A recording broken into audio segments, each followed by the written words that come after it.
This channel does not promote any violence, harmful, or illegal activities. All content provided by this channel is meant for an educational and information purpose only. অবশেষে খাঁচাবন্দি ওড়িশার বাঘিনী। টানা ৮ দিন ৩টি জেলা সফর করে বাঁকুড়ার গোসাইডিহিতে খাঁচাবন্দি হলো বাঘিনী। শুক্রবার পরপর লক্ষ্যভ্রষ্ট হয় ঘুমপাড়ানি গুলি। রবিবার সেই ঘুমপাড়ানি গুলিতেই কাবু হয় বাঘিনী। শারীরিকভাবে সুস্থ রয়েছে সে। আপাতত ওড়িশায় নিয়ে যাওয়া হয় জেনাতকে।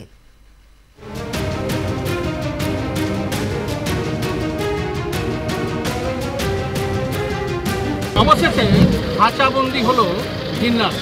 আর এই গাড়িতে করে সে উড়িষ্যা গভর্নমেন্টের গাড়ি করেছে। আর এই উড়িষ্যা গাড়ি করে জিন্নাতকে নিয়ে যাওয়া হবে প্রাথমিক ব্যবস্থার জন্য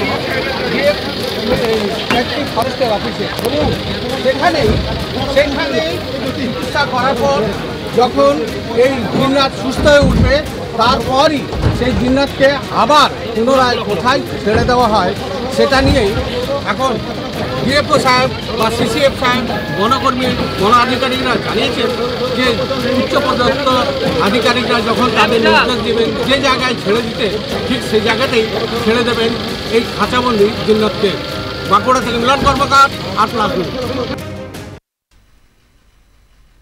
গতকাল থেকেই তৎপরতা শুরু হয়েছিল এবং গতকাল সারা দিনভর তৎপরতার পাশাপাশি আজকেও কিন্তু তৎপরতা সকাল থেকে ছিল এবং তারপরে কাবু করা সম্ভবপর হয়েছে জেনাতকে।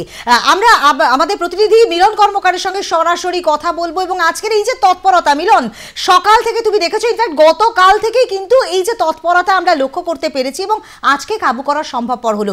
কতটা তৎপরতা ছিল, কি কি পদক্ষেপ ছিল? দেখো, তোমাকে প্রথমেই বলবো যে আমি প্রথম থেকেই বলে আসছি যে গতকাল থেকে বন দপ্তরের কর্মী থেকে আরম্ভ করে আধিকারিক এবং তার সঙ্গে বাহবা অতি অবশ্যই দিতে হয় পুলিশ কর্মীদের। কারণ পুলিশের যে উচ্চপদস্থ আধিকারিকরা রয়েছেন তারা এখানে ঘটনাস্থলে ছিলেন।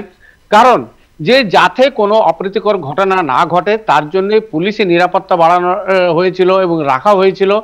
গোটা গ্রাম জুড়ে পুলিশের নিরাপত্তা কর্মী রাখা হয়েছিল।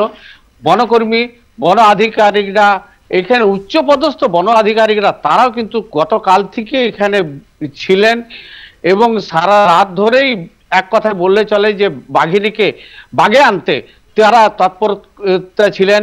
এবং রাতে প্রায় 2-2:30টার সময়তে একবার ট্যাঙ্কুলাইজ করা হয়েছিল। তখন কিন্তু সেই বাঘিনীর গায়ে ট্যাঙ্কুলাইজের যে ইঞ্জেকশন সেটা কিন্তু লেগেছিল।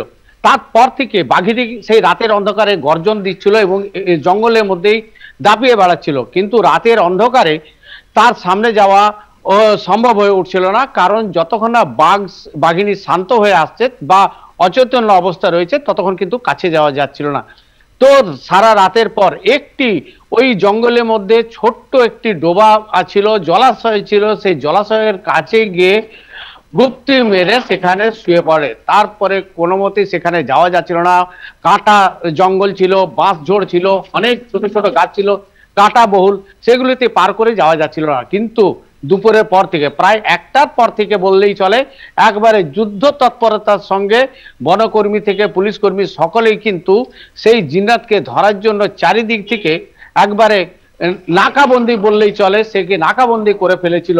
আস্তে আস্তে যে জেসিপি রয়েছে সেই জেসিপি মেশিন দিয়ে জঙ্গল কেটে যাওয়া হচ্ছিল এবং উচ্চ মানের গাড়ি রয়েছে জঙ্গল সাফারি, সেই জঙ্গল সাফারিতেও যে আস্তে আস্তে তার মধ্যে যে বনকর্মীরা ছিল যারা ট্যাঙ্কুলাইজ করতে পারদর্শী সেই সকল বনকর্মীরা ছিলেন এবং তারা তককে ছিলেন যে আবার যদি জিন্নাতকে ট্যাঙ্কুলাইজ করা যায় কোনোভাবে নিচু পোর্শনে যায়, অর্থাৎ মানে পায়ে বা এরকম কোনো জায়গায়। কারণ সম্ভবত এই জিন্নাত গর্ভবতী অবস্থায় রয়েছে, তাই তার যাতে কোনো তার ক্ষতি না হয় এবং তার পেটে যে দুটি সন্তান রয়েছে ইতিমধ্যে জানতে পারা যাচ্ছে বন দপ্তর সূত্রে, তাদের যেন ক্ষতি না হয় তার জন্যই চেষ্টা চালিয়ে যাচ্ছেন।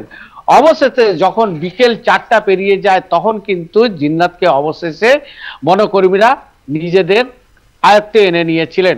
একদমই তাই মিলন, আপাতত ধন্যবাদ তোমাকে। সুতরাং যে অস্থিরতা ছিল এবং বন দফতর প্রত্যেকটি কর্মী যেভাবে তৎপর হয়েছেন এবং আপাতত স্বস্তির শ্বাস নিতে পারবেন বন দফতররা এবং সেখানকার বসবাসী যে সমস্ত মানুষেরা। অসংখ্য ধন্যবাদ তোমাকে। সুতরাং বাঘিনীকে কিন্তু ইতিমধ্যেই খাঁচাবন্দি করা সম্ভবপর হলো এবং যেমনটা আমরা জানতে পারলাম অন্তঃসত্ত্বায় বাঘিনী আপাতত সুস্থ রয়েছে।